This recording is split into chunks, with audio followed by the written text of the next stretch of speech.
Hey, welcome to Port Maitland, a little forgotten village at the mouth of Green River, where Green River runs into Lake Erie. For over 100 years, Port Maitland had one of the largest fishing fleet in all of Americas. They're digging for fish in Green River here and Lake Erie as well. Of course, with Lake Erie becoming a dead lake in 50s into 60s, the fishery has died off. Port Maitland is located on both sides of Green River. The nearest bridge is in Dunville, and I will go to the other side, but it will take probably 10 miles or so. The feeder canal was built in 1829 to run water from Dunville to the deep dig outside of Welland. In 1845, this extension here was built when they were widening the Welland Canal between the Grand Junction between 1845 and 1850. This was the only way to access Welland Canal from Lake Erie. This is the lock of the Feeder Canal Extension, running between the Feeder Canal and Green River in Port Maitland.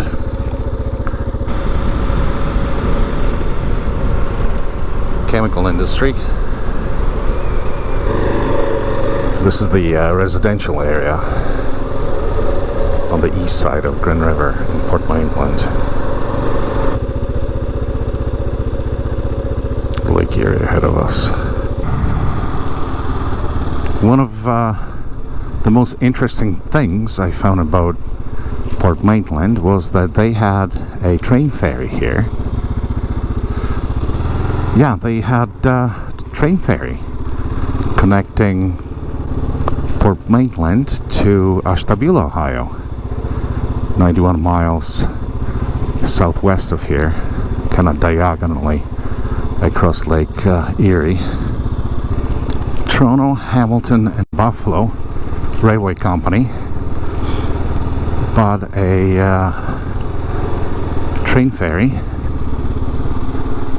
named it Maitland No1, and operated it between here and Ashtabula.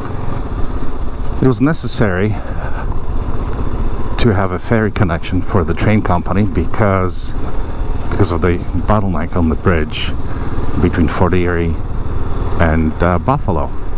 This is the International Railway Bridge. The bridge created a bottleneck. The trains had to be staged, waited to be allowed to cross. The busiest day, 16th of July, 1916, 264 trains went across in one day.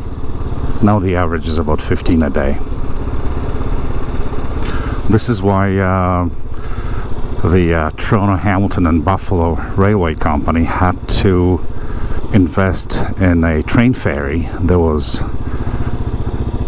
moving trains with coal between Ashtabula, Ohio, and Port Maitland. Maitland No1 was 350 feet long and had 4 tracks. I could not find out how many train cars it was able to carry on those 4 tracks. Welcome to Port Maitland, the west side of the Green River. At the beginning of time, Port Maitland was a native fishing village. During the War of 1812, the British built naval depot and a little base here.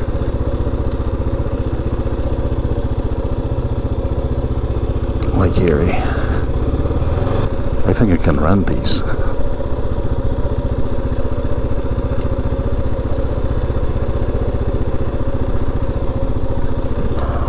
Now, this is a very popular boat launch. I'm gonna give a room in Port Maitland. A little beach, nice pier leading to a lighthouse. Unfortunately, I cannot ride on the said pier, but I can certainly walk.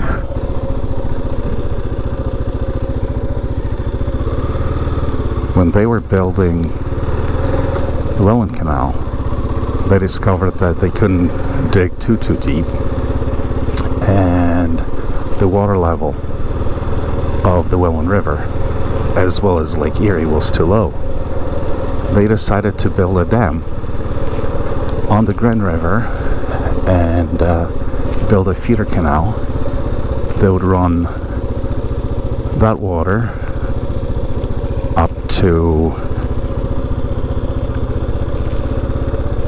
the canal itself. How far are you guys going? Start fishing about 5 miles out, and maybe fish another 3 or 4, and then turn around and come back. Oh. I like people with a plan.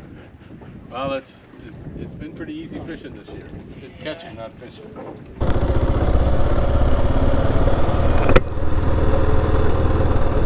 This side of Port Maitland, this side of Grand River, has most of the residents and cottages. It was the other side, however, that had the train ferry to Ashtabula, Ohio. Is the other side that had the entrance to the Welland Canal Feeder Extension. I am not sure where the British Navy depot was, this side or the other, perhaps both. But this is how Port Maitland started. The British Navy built a little base with depot and maintained presence here for a few decades. Today, when you do research on Port Maitland, you will see that marine salvage is one of the industries. And I'm right here. I'm gonna back up a little bit. I'm right here to look at the entrance of the Feeder Canal Extension.